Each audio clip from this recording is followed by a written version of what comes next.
Hi, this is Sandeep పుండ్రోజురుపు and welcome to Telugu podcast. ప్రపంచ దేశాలన్నింటిలో కూడా భారతదేశానికి ఒక ప్రత్యేకమైన స్థానం ఉంది. ఎన్నో కులాలు, ఎన్నో మతాలు, ఎన్నో భాషలు మాట్లాడేవారున్నా కూడా ఐక్యంగా ఒక దేశంగా, యూనిటీకి చిహ్నంగా, లౌకికవాద దేశంగా ప్రపంచ దేశాలన్నింటి చేత కీర్తింపబడుతున్నటువంటి దేశం భారతదేశం. అలాంటి దేశంలో ఈరోజు కుల మత కలహాలు సృష్టిస్తూ దేశాన్ని విచ్ఛిన్నం చేసేటువంటి పరిస్థితులు నెలకొన్నాయి.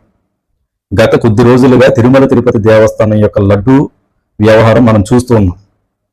సర్వ మతాలని, విశ్వాసాలను గౌరవించవలసినటువంటి రాజ్యాంగబద్ధమైన పదవిలో ఉంటూ సెక్యులర్గా ఉండవలసినటువంటి ముఖ్యమంత్రి స్థాయి వ్యక్తి చంద్రబాబు నాయుడు గారు కానీ, డిప్యూటీ సీఎం పవన్ కళ్యాణ్ గారు కానీ చేస్తున్నటువంటి తిరుమల తిరుపతి దేవస్థానం యొక్క లడ్డూలో కలిపే నెయ్యిలో వ్యర్థ పదార్థాలు, గుడ్డు, కొవ్వు, పంది కొవ్వు, చేప నూనె కలిసాయంటూ చేస్తున్నటువంటి అనుచిత వ్యాఖ్యలే దీనికి కారణం. ముఖ్యమంత్రి చంద్రబాబు నాయుడు గారు కానీ, డిప్యూటీ సీఎం పవన్ కళ్యాణ్ గారిని కానీ ఒక కామన్ మ్యాన్ గా ఈ కల్తీ నెయ్యి వ్యవహారంలో జగన్ గారిపై చేస్తున్నటువంటి ఆరోపణలకు ఒక సాధారణ వ్యక్తిగా స్పందిస్తూ కొన్ని ప్రశ్నలు అడుగుతున్నాను. జగన్ గారు ముఖ్యమంత్రిగా ఉండగా తిరుమల తిరుపతి దేవస్థానం యొక్క శ్రీ వెంకటేశ్వర స్వామికి పట్టు వస్త్రాలు సమర్పించడంపై ఒక క్రిస్టియన్ శ్రీవారికి పట్టు వస్త్రాలు సమర్పించడం ఏంటని విమర్శించింది తెలుగుదేశం పార్టీ కాదా? సర్వమతాలను రాజ్యాంగబద్ధంగా గౌరవించవలసినటువంటి ఒక ముఖ్యమంత్రి హిందూ దేవాలయాలని, సంప్రదాయాలను గౌరవించడం లేదంటూ మళ్ళీ తిరిగి మీరే విమర్శించింది నిజం కదా?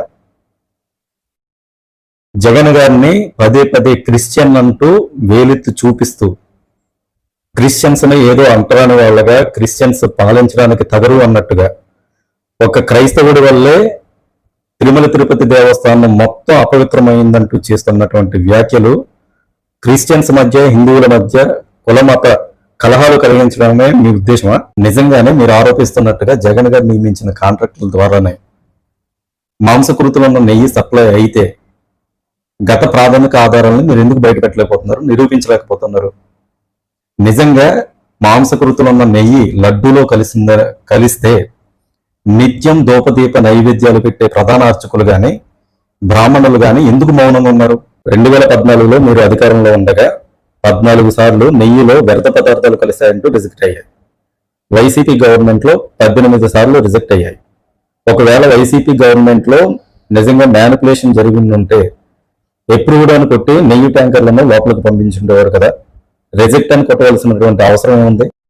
జూలై 17న ల్యాబ్ రిపోర్ట్స్ వచ్చిన తర్వాత నెయ్యిలో వెజిటబుల్ ఫ్యాక్ట్స్ కలిశాయి, అందుకు మేము వెనక్కి పంపించామని ఈవో శ్యామలరావు గారు ఇచ్చిన స్టేట్మెంట్ తర్వాత కొద్ది రోజులకు మళ్ళీ అదే ఈవో శ్యామలరావు గారు కాదు తూచ్ ల్యాబ్ రిపోర్ట్స్ లో నెయ్యిలో యానిమల్ ఫ్యాక్ట్స్ కలిశాయంటూ మాట మార్చడంపై రాజకీయ ఒత్తిళ్లు ఏమైనా ఉన్నాయా? నిజంగా కల్తీ నెయ్యి వ్యవహారంలో మా ప్రమేయం గనక ఉండుంటే సిబిఐ ఎంక్వైరీ వేయండి అని జగన్మోహన్ రెడ్డి గారు నిలబడుతూ ఉన్నప్పుడు స్వయం ప్రతిపత్తి కలిగినటువంటి సిబిఐని కాదని మీ గవర్నమెంట్ యొక్క సిట్ ని ఏర్పాటు చేయడంలో ఆంతర్యం ఏంటి? డిప్యూటీ సీఎం అయినటువంటి పవన్ కళ్యాణ్ గారు ప్రాయశ్చిత్త దీక్షలో భాగంగా పదే పదే మీ చర్చలో జరిగితే ఎలా చేస్తారా, మీ చర్చలో జరిగితే ఎలా చేస్తారా అంటూ జగన్ గారిపై చేసినటువంటి ఆరోపణల్లో ఏనాడైనా క్రైస్తవులు హిందువులపై గాని, హిందూ దేవాలయాలపై గాని దాడులు చేశారని మీరు నిరూపించగలరా?